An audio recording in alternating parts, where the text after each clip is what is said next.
Thank you very much. So welcome to my talk, When It All Goes Wrong, Incident Management in Large Postgres Databases. As a content warning, I think I've mentioned there will be some discussion of parallel to aviation accidents, so if you're queasy about that, maybe you want to go to a different talk instead, and if you're watching it and that applies to you, maybe you want to stop now.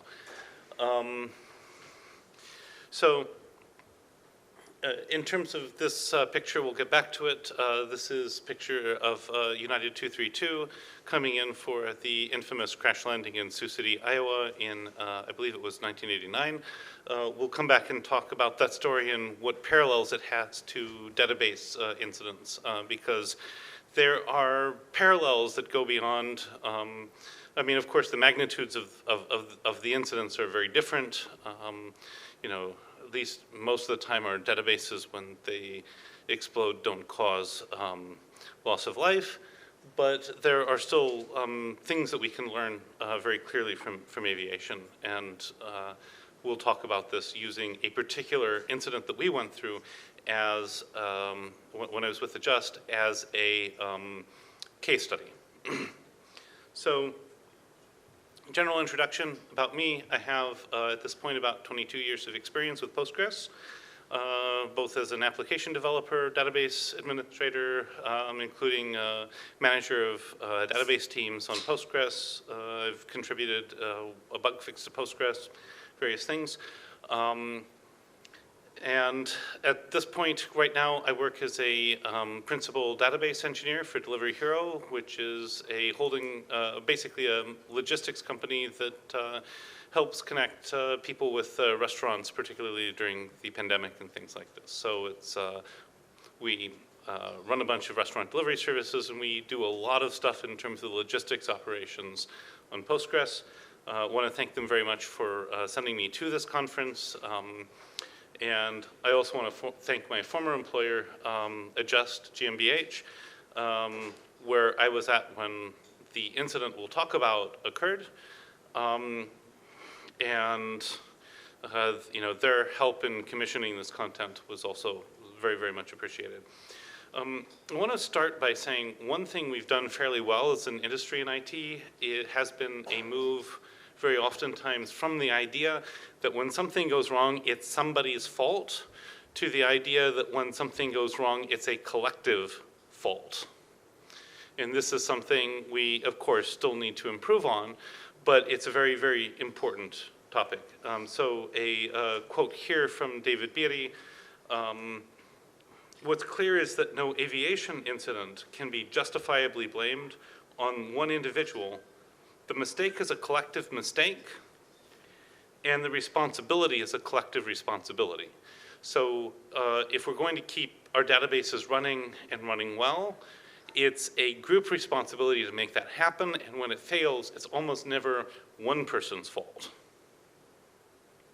If we are able to realize this collective responsibility, we can dramatically improve our incident response. And I don't mean just the database responders and database administrators, but I mean all the support personnel around them, possibly within the larger company as a whole. And that's actually why I chose United 232 as a parallel here, and we'll get into why as I get a little further. So about this particular incident that I want to talk about today at Adjust. So this was one Friday morning, this January, 3:45. Of course, I'm fast asleep like most people are at 3:45. And my cell phone rings, it wakes me up. On the other side, I hear one of our monitoring folks saying that there's some sort of warning involving Postgres, and I've been asked to take a look at it by one of our database engineers. A guy by the name of Maël Rimbaud, used to work for Dalibo. I really liked working with him. I respect him a lot, but usually we don't wake up managers for incidents when we're just getting warnings. So I'm a little confused by that, and the monitoring engineer really doesn't tell me more than that. So I'm thinking, maybe I could go back to sleep, but out of respect for Maël, I ought to get up and talk to him first. I get up, I go over, I check Slack, and he says, "Wake, Chris, we are looking at an impending major outage of our client dashboard." Okay, it would have been nice to hear this, but no response is perfect at any point. So at that point, I log in and I look at it, and we're facing an impending transaction ID wraparound. So, a little detour. United 232. This happened July 19th, 1989. This was a flight from Denver to Chicago, and over Iowa, that engine in the tail exploded. The fan disc tore itself apart, and the fan pieces were thrown out with a large amount of force. You see those little holes in the horizontal stabilizer where light's coming through? Those are where metal's torn all the way through that horizontal stabilizer. And what happened was when it exploded, those pieces of metal went through the horizontal stabilizer. They severed all the hydraulics lines, and at cruising elevation, or cruising altitude, the captain, first officer, and flight engineer eventually realized they had no normal means of controlling the aircraft. 40 minutes later, they managed to crash land. Well, more crash than land, at the Sioux City Gateway Airport in front of a waiting disaster response. And while we shouldn't minimize the fact that 111 people lost their lives in that very serious incident, it's one of the top 10 serious aviation incidents on American soil, the fact that 185 people survived the accident was a testament not only to the ingenuity and skill of the pilot and the flight crew, but also of all of the first responders, the firefighters, the Air National Guard, and everybody else that was actually involved in responding. I'm going to go over why this was so important. So 40 minutes is a long time when you're faced with that sort of crisis. In our case, we had more like 3 hours, but we were, again, facing a very imminent loss of service. Again, not a loss of life, but it was, there's some parallels there. Now, 2 years after that accident, the captain of that airplane, Captain Al Haynes, was giving a lecture to NASA, and he mentioned basically what he saw as 5 factors that made that disaster as survivable as it was. The first, he said, was luck, although he did say, we all have our belief systems, and in order to respect each other's, let's just call that luck for conversational purposes. He also said communication, response, execution, and cooperation.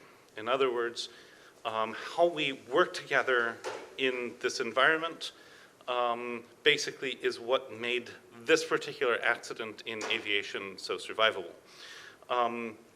And he particularly talked about the responses on the ground, and I'm going to explain why this is so relevant to our incidents in IT, particularly relating to databases here.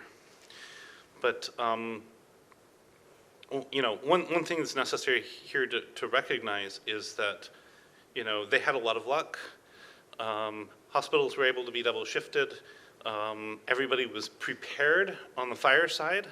So a bunch of fire departments were at that airport at that point. The Air National Guard happened to be on duty that day, so they went to the airport. And as a result, there were a lot of rescuers there when they finally hit the ground. Things you might not know. I've mentioned that the crew resource management that Al Haynes was talking about wasn't just a cockpit thing. He was also including communication with the ground and all these other sorts of things. I've mentioned the ground response was really well organized and so forth. But I want to get back to our incident that we faced and why we took this as a cue to try to learn what we could from aviation in improving our own incident response. Now, here I assume most people have a pretty good idea of how Postgres works. We know that databases provide a guarantee that when you send in a query, you'll get back an internally consistent response. And Postgres does this, of course, by copy on write every time we update a row. We use transaction IDs for determining what we can respond to and what we can't. And those are arranged in a logical circle of 4 billion rows, 4 billion IDs, 2 billion in the future, 2 billion in the past. Cleanup, which we call vacuum, rotates that circle. And if you overrun the circle, then suddenly past becomes future and your data disappears. It's a really bad thing. Postgres, of course, protects you from that by shutting down.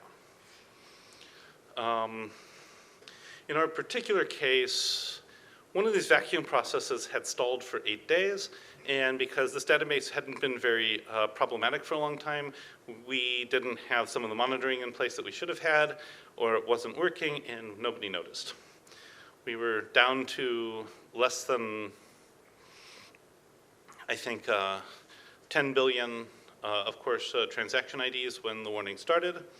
When I looked at it, we calculated we had about 3 hours before the database would shut down. And this is the most visible database from a customer perspective at Adjust. So if that goes down, customers can't see their data, they get nervous, they wonder if we're actually processing things. Bad thing.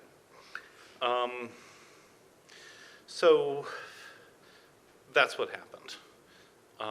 So now I'm going to get to our response, but first I will talk about the factors that we had to work with. The timing of the incident was actually a really positive thing. The warning started at about 1 a.m. UTC, and we happen to have a database engineer in Japan who was waking up, checked his email, happened to see the warnings coming in on cron, and realized that they meant something really bad and got them to call me. Another thing that was really advantageous in our case was that this happened on Friday. And this was because Friday is the day that people use this the least. And we have the whole weekend when we don't even offer a guarantee that the dashboard's up on the weekend, even though we try.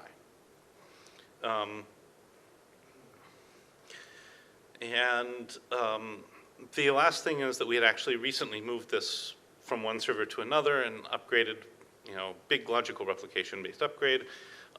So we already kind of had some experience with some issues recently on this particular database. So it could have been a lot worse. Had this been Monday, we would have been under a lot more pressure to solve things really fast and without degrading services as much. As it was, these sorts of things took a lot of pressure off of us because our requirements were a little bit looser. We'd also had a lot of preparedness. 2.5 years before, we had actually had a bug in one of our custom types, which led it to grab the wrong selectivity operator. And this led it to choose the wrong indexes, and customers got upset, particularly in Asia. We had a few customers that left Adjust, and as a result, one thing I had pushed really hard was actually having a database engineer on the ground in Japan. This, again, gave us a lot more time to deal with the things, but it also meant that we had spent a lot of effort on our communications with our support department, and this actually turned out to be very crucial. So talking with the support department, we already had the lines of communication, we knew how to talk to each other. If you don't know how to talk to your support department and you're facing a database issue, it's going to be a lot more painful for your customers. So once the incident starts, we start a video call. In general, we try to treat each other very equally. It's highly interactive, and there's a massive focus on what do we know, what do we not know, what can we verify. So I ask, how close can we get to transaction ID wraparound before Postgres shuts down? And Mael looks at the docs and he says 1 million transactions. And Robert, my boss, is also on the call, and he asks, can we verify it? And so at 4 in the morning, both of us are diving into the Postgres code and trying to figure this out, and we come up with different numbers. I come up with 1 million, Mael comes up with 3 million. We go through the commit log and find out that at some point this had changed. On the version we're at, it's at 1 million, but there are some reasons that they increased that limit, so maybe we don't want to actually go down there. So this is the sort of thing that would happen. it was actually really, really helpful to flag what we know, what we don't know, and to build our response around that.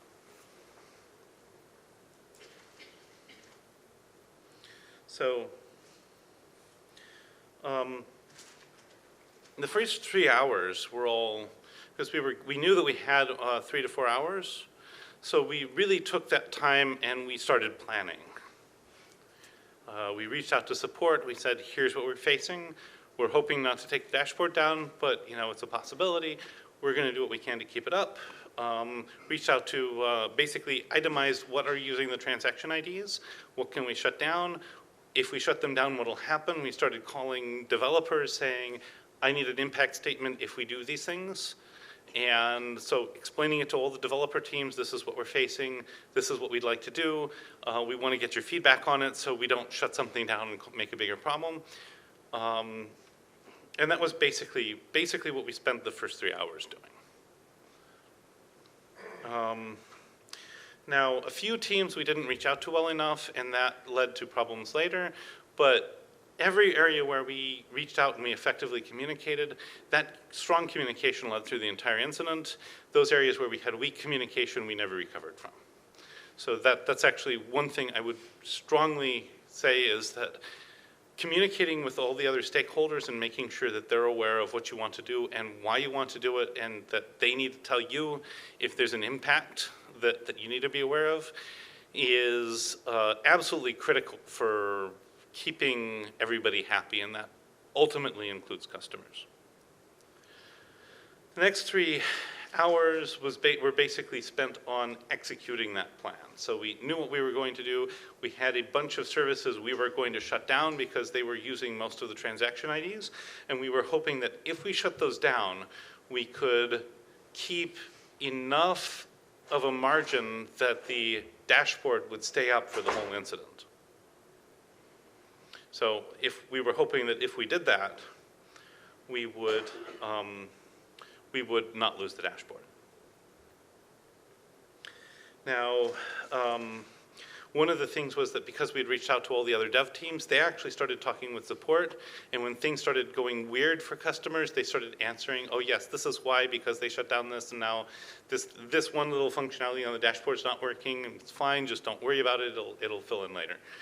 And that took a lot of load off of us, and it meant that as a team and as a company, we were starting to coordinate together, that the support people could inform the customers of what to expect, the developers could explain weird behavior to the support people, and those of us working on the response could primarily focus on bringing it up. And by the way, learned a whole lot of things about how vacuum works that I had not known before. Like, if you have a large enough table and there's enough vacuuming to be done, it will actually run many cycles before it completes. Then once we really got through the first 3 hours of our execution, then we got into basically the most boring emergency of all time. Basically 36 hours of waiting and making sure nothing blew up or fell over. We had to have somebody paying attention just because, if one of those services starts up and starts using up lots of transaction IDs, everything would go down really fast. But this was a high-risk time, but it was also a time when we actually didn't have to do anything. So Friday went by, half of Saturday went by before we were able to start recovering. And once we started recovering, we brought backup services. We tweaked them so that they would fill in the data that wasn't being loaded into the dashboard at that point as fast. Then we could make sure everything was in. We had a bunch of communication slips here, but they were always with the developer teams where we didn't set out to establish really good communications at the beginning. So if we had good communication at the beginning, we had good communication at the end. If we had bad communication at the beginning, then we had bad communication at the end, and then had trouble with, explaining to customers why things didn't work because, certain things slipped. So on the retrospective side, we had several shortcomings. There were, of course, monitoring gaps I've already mentioned. We should have been able to catch that we were hitting this transaction ID wraparound point before it happened, or long before it happened. So during those 36 hours, one of the things we did was we fixed our monitoring. Actually, I did that during I think, within the first 4 hours, because I wanted some advance warning if things started going south badly. Some stakeholders at the very beginning weren't given enough information. They ended up not being able to contribute and help out well enough. Their reactions to what we were doing weren't great. And that was because we didn't reach out to them well enough early on when we were trying to make sure everybody was informed.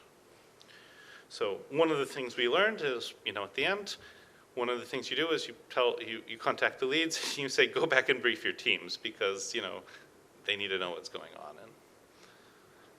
And another thing was, we didn't have our priorities really clearly set out before we hit the incident. We didn't really think about what are the top priority services and what happens, what are our tolerance to shutting things down. And as a result, everything had to be made up as we were there. If we had had some study and some work on that area before, we would have had a much clearer path, and it would have been a lot less stressful for everybody. So that's another thing, is that going through and saying these things are more important than these things. Yes, we want to keep everything up all the time, but if we have to choose, here are the things that are more important than the other things. That's something that's really helpful. Major improvements that we took out of this were that we saw the benefits of a lot of our disaster preparedness work that we had been doing. We worked on improving that, but then we took it a step further, and we went out and we reached out to a company that delivers training to airline pilots for crew resource management, and we said, please come in and teach us better practices for communication, coordination, and human error management, so that we can do better. And that was actually a really useful training. Bunch of us took it, and we did see a drop in, say, missed escalations and poor communication and things like that during other incidents following. As I say, this particular incident went really, really well, all things considered, but we had several other incidents in the prior couple of months on a different side of the operations teams that had some other problems on them. Our overall assessment was, no incident response is perfect. We don't like to be an incident, and once they do, we're going to make mistakes, because we're out of that point where we can manage threats, and now we're in the point where we have to manage undesired states. And once you're in that point, there's a lot of errors that happen, but we're pretty happy with the fact that we felt like this was handled really, really well on the whole. And it really shows the importance of communication, planning, preparedness, all these sorts of things, and making sure that stakeholders get involved, or are involved early in understanding the implication and what you're going to do about it, so that they have an opportunity to say, yes, that's a great idea, no, that's a terrible idea, and now that they're invested in it, they can actually be part of the response. So on that day, we moved forward pretty well as a company. I want to say, particularly the other responders, the development teams that helped out. Our support department was awesome. I mean, you can imagine being somebody who's having to communicate with customers, and they say, hey, these things aren't working, and you go, yeah, we know, we're having issues, and we don't know how long it's going to take. But being able to say, we're not going to lose the dashboard. Yes, you're going to see this information, but this other information won't be updated, and that sort of thing. Very, very, very, very strong thank you to them. The management largely kept out of our way, which is a really strong piece of support. I omitted half of this line here. Both adjust and delivery. So adjust, we started really pushing the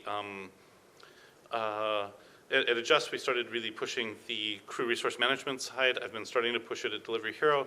I really believe that getting those pieces in place where we can reason about human errors, where we are able to spot maybe differences in our mental models with those other people on the response team, and challenge each other when our mental models of the problems differ and things like that. That's really helpful. I want to thank both Adjust, my former employer, and Delivery Hero, who sent me here today, because I think this is an important topic, and I also want to thank everybody here who obviously shows an interest in trying to see what we can do to improve our incident management as an industry. I want to say thanks again. I'll take questions in just a moment. I just want to leave with this one quote, again, from David Beatty. This book, by the way, is really awesome, especially if you're not squeamish about aircraft accidents. But I think it's very true, and at least in our experiences of trying to get this sort of training, it very much matches, and that's that now human factor studies should spread from aviation to all other forms of transport, to other trades, professions, and ways of life. What is discovered in the aviation context has value and meaning for anything mankind undertakes. In other words, any of our group activities, we're going to possibly make mistakes. We will possibly have systemic problems, and the sorts of understandings of human errors and human collaboration in possibly high stakes or stressful environments is really, really, really, really helpful. So now we'll take questions. Yes.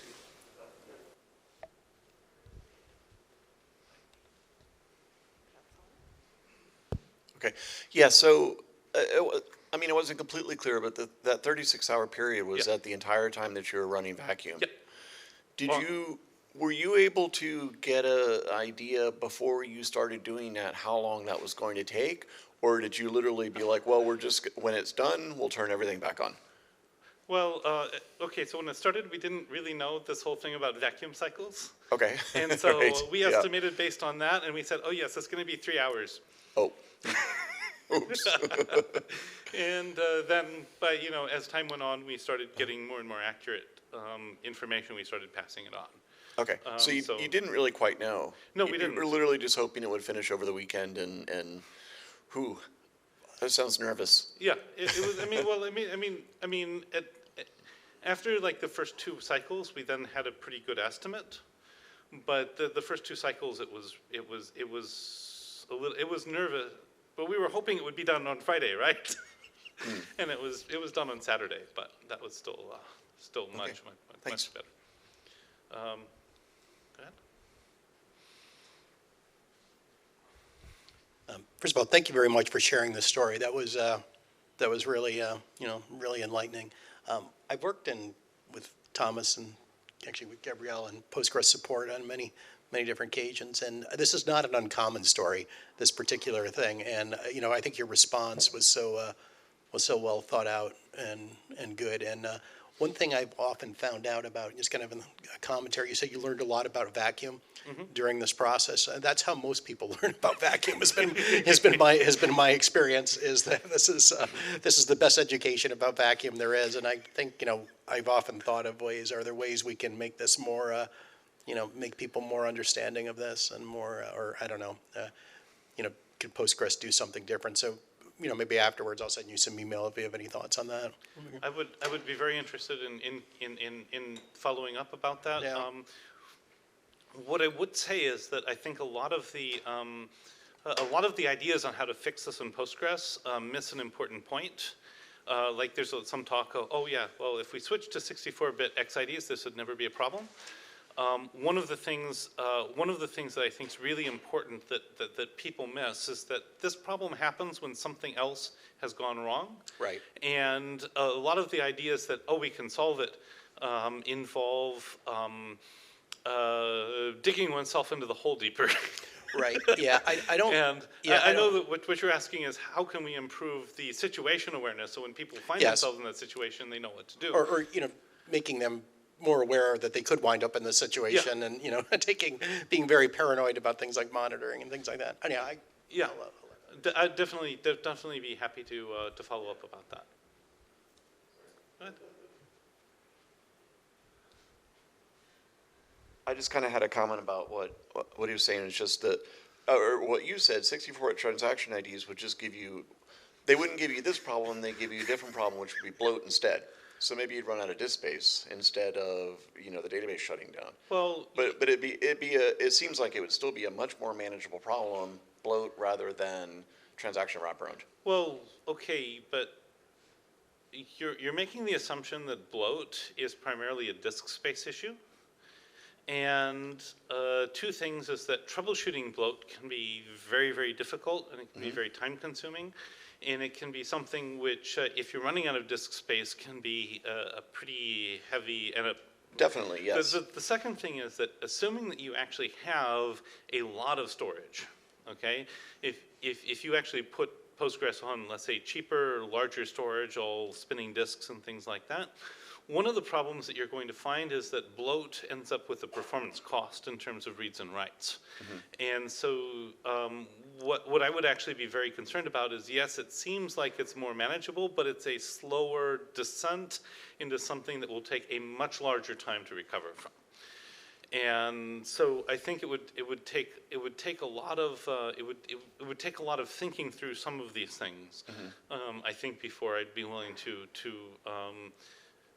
say that would, be the way forward. Also, again, it may be easier in some cases to deal with Postgres heading towards a read-only state than it is to Postgres like running out of disk space hard. Well, that's kind of a read-only state too, right? Because it'll just stop writing, well, unless your wall fills up, and then you're dead. Wall will Yeah. fill up, and then it will start panicking and Right. start throwing out other connections, and yeah, Okay, good point. so.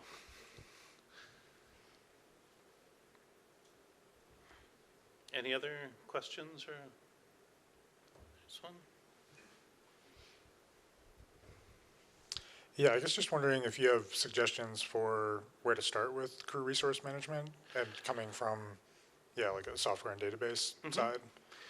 So the way I think it should be done, and this is, so first of all, I think if you go and you watch Al Haynes's NASA lecture, that's probably a first thing to start in terms of opening your mind about what the field is and how it works. The second thing is there are a number of aviation-oriented companies that now have experience pushing crew resource management into other fields, in particular medicine. So if you find companies like that, the one we used was Navamines out of Copenhagen, but I'm sure there are many others. They can put together courses. Now, those courses are very helpful, but there is one thing that is absolutely missing from any possible course, and that is that crew resource management has to be an organizational path and an organizational commitment. It's not merely a set of skills that are taught.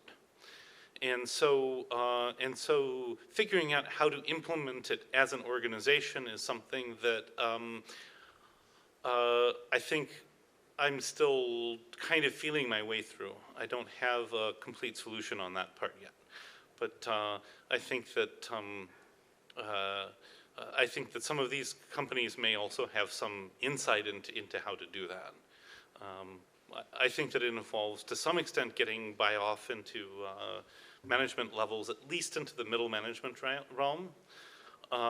If you can do that, because then if they have some understanding of what you're trying to do, then they can be a part of the solution rather than okay, well, we spent money on this, so now problem should be solved. well, neither hospitals nor airlines really can do it that way. There has to be a whole organizational commitment to make sure that, we do make sure that we're supporting each other and that we're communicating in emergencies, that we know how to do it, we know how to train each other to do it, and that sort of thing. And that's a hard thing. There's another paper on ResearchGate. I can't quite remember the author, but it tries to provide a conceptual framework for crew resource management well outside the aviation context. Of course, if you follow up with me, I'll send you a link to that paper. All right, thank you. Ed?